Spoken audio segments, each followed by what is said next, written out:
Morning students. अभी हम last topic के जो हमने किया था सॉफ्टवेयर कॉन्सेप्ट उसी को कंटिन्यू कर रहे हैं। लास्ट टॉपिक में हमने सिस्टम सॉफ्टवेयर्स के ऑपरेटिंग सिस्टम को अंडरस्टैंड किया था और उसकी टाइप GUI और CUI को। Now we have the another type of the software in system software called as a language software.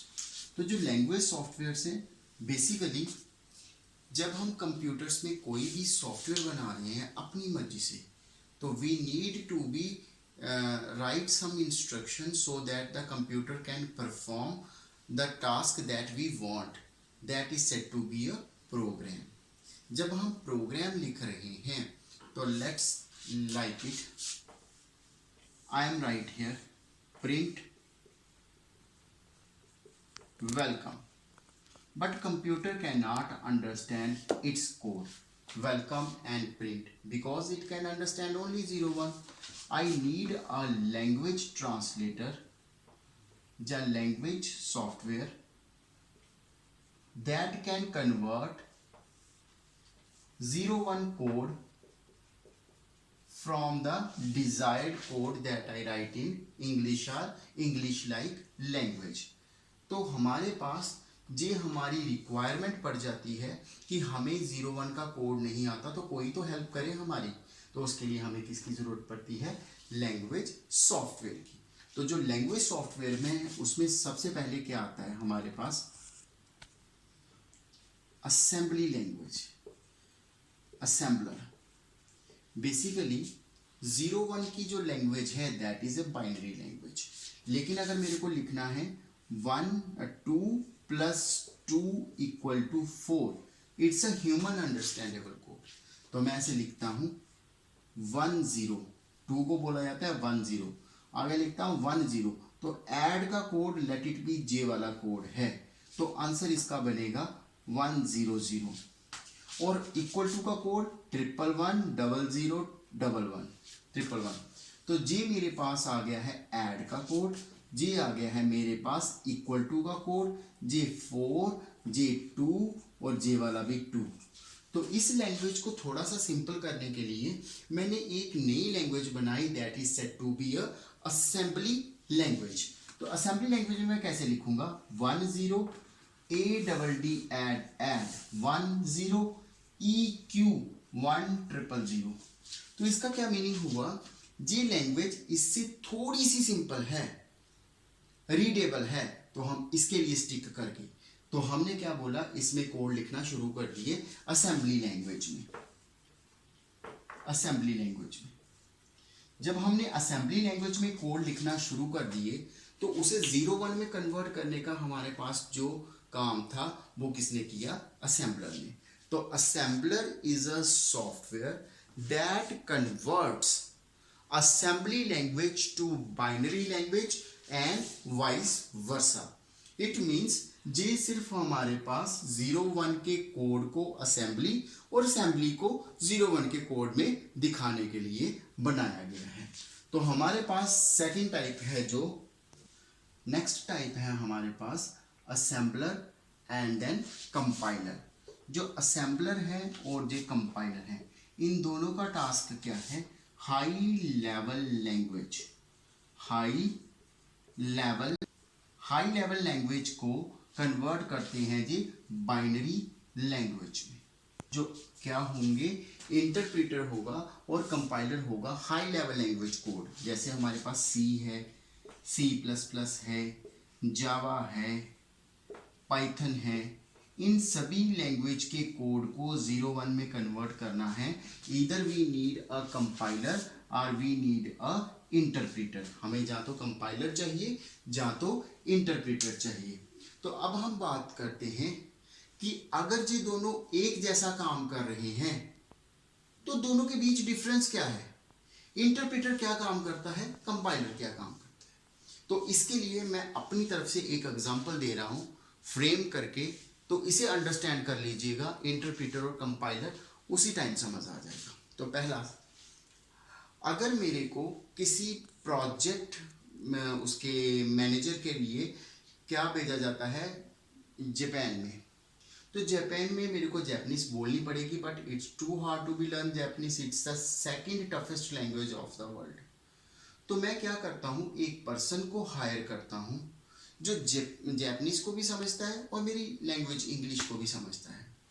तो जब मैंने किसी जैपनीज से बात करनी है तो वो जो पर्सन है, जो इंटरमीडिएटर है, उसके पास दो तरीके हैं।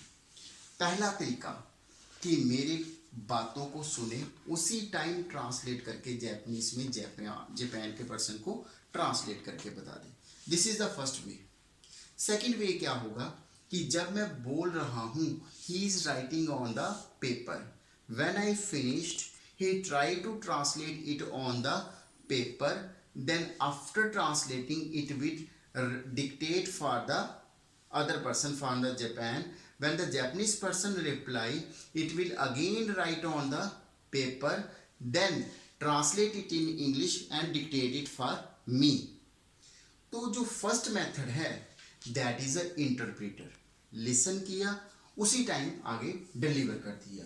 लेकिन अगर मैं कंपाइलर की बात करती हूँ तो सेकंड मेथड है that is said to be a compiler, उसे क्या बोला जाता है, कंपाइलर। तो आज अभी आपके जहाँ पे जितने भी स्टूडेंट्स हैं 90% कह रहे होंगे कि इंटरप्रेटर तो बड़ा अच्छा है, why should we go for compiler. तो इनके डिफरेंसेस जब हम देखेंगे तो वो चीज़ का पता चलेगा। तो पहली बात है इंटरप्रेटर, पहले बात एक चीज़ देख लेते हैं हम। जैसे कि मैंने किसी लैंग्वेज का कोड लिखा है तो इस कोड को बोला जाएगा सोर्स कोड, और जो मेरे पास क्या है 01 का कोड किसी भी तरीके से बना है that is said to be a object code. तो पहला डिफरेंस पढ़ते हैं हमारे पास इंटरप्रेटर और कंपाइलर का। Interpreter can read at most one line and if it's correct it moves to the next line. अगर मेरे पास इंटरप्रेटर है, उसको एरर मिल गई पहली लाइन में, तो वो हमारे पास अगली लाइन पे जंप नहीं करेगा। एग्जाम्पल, जो मैंने एग्जाम्पल दी, अगर मैं कुछ बोल रहा हूँ तो जो ट्रांसलेटर है उसे समझ नहीं आया, जो मेरे लिए ट्रांसलेट करने के लिए आया है वो वहीं रुक जाएगा, आगे वाले जो वर्ड्स होंगे वो उनको ट्रांसलेट नहीं कर सकता। अब बात करते हैं कंपाइलर की। कंपाइलर क्या करता है, एक लाइन को पढ़ता है, अगर उसमें एरर है तो it can put it in a storage location for itself. Second line को पढ़ा, ऐसे पढ़ते पढ़ते वो पूरी लाइंस को पढ़ लेता है, और लास्ट में जब उसका पूरा प्रोग्राम खत्म हो जाता है तो वो हमें फ्लैश करता है कि हमारे पास इतनी एरर है। तो हम इस तरह से कह सकते हैं compiler is a intelligent program, but interpreter is not intelligent as compare to compiler. तो हमारे क्या आगे differences. Next, compiler can convert the source code to object code, source code to object code ये कन्वर्ट करता है, but interpreter only translate, उसने उसी time translate किया, but it don't have any copy of this permanent code. Next, interpreter shows the exact location of the error, but compiler do not, क्योंकि compiler ने बहुत सारी लाइनें पढ़ी होती हैं, कई बार लाइन नंबर 2 में एरर होती है तो वो होती है बेसिकली लाइन नंबर 3 में, तो वो एरर आगे पीछे हो सकती है। Interpreter is cheaper, compiler is costly. Interpreter cheaper है, कंपाइलर कॉस्टली है, क्योंकि कंपाइलर का कोड बड़ा होता है। अगर कंपाइलर का कोड बड़ा है तो it require more memory space, उसकी मेमोरी स्पेस ज़्यादा होगी, और अगर इंटरप्रेटर की बात करते हैं it require less memory space, तो उसकी मेमोरी स्पेस क्या होगी, लेस होगी। अगर मैं जा रहा हूँ किसी प्रोग्रामर के पास और बोलता हूँ मेरे को इंटरप्रेटर बनाना है, तो वो कम पैसों की डिमांड करेगा, लेकिन अगर कंपाइलर के पास के लिए जाऊँगा तो उसकी कास्ट एस्टिमेशन ज़्यादा होगी, वो पैसे ज़्यादा मांगेगा। अब सबसे इंपॉर्टेंट डिफरेंस, इसमें सोर्स कोड को अगर डिलीट कर दूं और इंटरप्रेटर यूज कर रहा हूं तो वो कभी भी प्रोग्राम रन नहीं होगा। एग्जांपल लेते हैं कि मैंने उस ट्रांसलेटर, जो पर्सन मैंने हायर किया था, उससे पूछा मैंने 3 दिन पहले क्या बात की थी उससे, तो उसे कोई भी डिटेल याद नहीं होगी, क्योंकि वो उसका प्रोफेशन है, उसने पता नहीं कितने बंदों की आगे क्या किया होगा, ट्रांसलेशन की होगी। लेकिन अगर हम बात करते हैं कंपाइलर की, तो कंपाइलर के पास पेपर पे लिखा होगा, वो हमें बता सकता है। इसी तरह से interpreter, if source code is missing interpreter can not run the program, but if the program is successfully compiled, आपने कंपाइल कर लिया है, it has permanent object code, it don't need the source code. इसका क्या meaning है, हमारे phone में जितनी भी गेम्स हैं जिन्हें हमें क्लिक करके रन कर लेते हैं, उनकी कोडिंग तो हमें दिखती नहीं है, they are compiled version are executive files. तो ये हमारे पास है इंटरप्रेटर और कंपाइलर। बहुत सी लैंग्वेज है जो इंटरप्रेटर का यूज करती हैं, जैसे हमने पढ़ा हुआ है HTML, वो इंटरप्रेटर यूज करता है। लेकिन अगर हम कंपाइलर की बात करें तो हमारे पास बहुत सी लैंग्वेज कंपाइल्ड भी हैं, जैसे C है, C++ है, पाइथन जिसे हम आगे जाके पढ़ेंगे, it is also interpreted language, उसे भी हम क्या बोलते हैं, वो क्या है, interpreted language. Now let's move to the last type of the system software. Next हमारे पास है utility software. System software directly hardware से कम्युनिकेट करता है, लेकिन बहुत से ऐसे टास्क हैं जो सिस्टम सॉफ्टवेयर अपने एक असिस्टेंट को हैंड ओवर कर देता है, और उन सभी सॉफ्टवेयर्स की कलेक्शन को हम क्या बोलते हैं, यूटिलिटी सॉफ्टवेयर। डायरेक्टली हार्डवेयर से कम्युनिकेट करते हैं, लेकिन it is provide extra utility. तो इनमें से एक आता है हमारे पास disk backup. Let it be, मेरे कंप्यूटर्स में C drive, D drive, E drive, कोई भी ड्राइव है, उसको मैंने फॉर्मेट करना है, उसका डेटा को इरेज करना है। तो इरेज करने से पहले मैं एक यूटिलिटी बना सकता हूँ बैकअप से, उसकी सारी फाइल कहीं पे स्टोर कर लूँगा पेन ड्राइव में। फ़ायदा क्या होगा, अगर मेरे पास 1 GB का डेटा है तो उसकी जो बैकअप फाइल होगी मे बी वो बनेगी 5 to 10 MB की, लेकिन जैसे ही मैं इसे क्लिक करूँगा तो मेरे को पूरी डिजायर्ड फाइल्स मिल जाएंगी। नेक्स्ट टॉपिक में हमारे पास डिस्क आता है, डिस्क कंप्रेशन, जो डेटा को कंप्रेस करके स्पेस को इंक्रीज करता है। थर्ड आता है डिस्क क्लीनअप।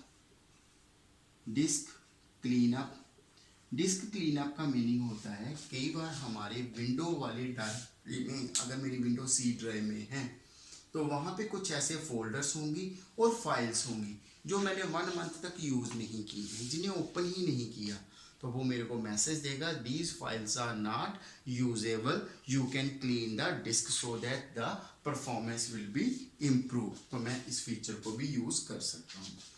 एक आता है डिस्क डीफ्रेगमेंटेशन। डिस्क डीफ्रेगमेंटेशन का मीनिंग क्या है, बेसिकली मेरा डेटा जहाँ पे ऐसे स्टोर है, थोड़ी देर का गैप है, उसके बाद डेटा ऐसे स्टोर है, ऐसे स्पेस, और उसके बाद जहाँ पे डेटा स्टोर है और जहाँ पे कुछ डेटा फाइल्स पड़ी हुई हैं। अगर मैं इन सभी डेटा की फाइल्स को इकट्ठा कर लूँ तो मेरे लिए यहाँ बैक में स्पेस जो होगी फ्री, वो बेटर तरीके से एनालाइज होगी। ऐसी प्रॉपर्टी को अचीव करना है तो हम कौन सा फीचर यूज करते हैं, डिस्क डीफ्रेगमेंटेशन। तो ये हमारे पास सिस्टम सॉफ्टवेयर पूरा क्लियर होता है। अगर आपको कोई डाउट हो तो प्लीज़ मेंशन कीजिए, ताकि आगे मैं वीडियो में उसे आपको क्लियर करवा पाऊँ।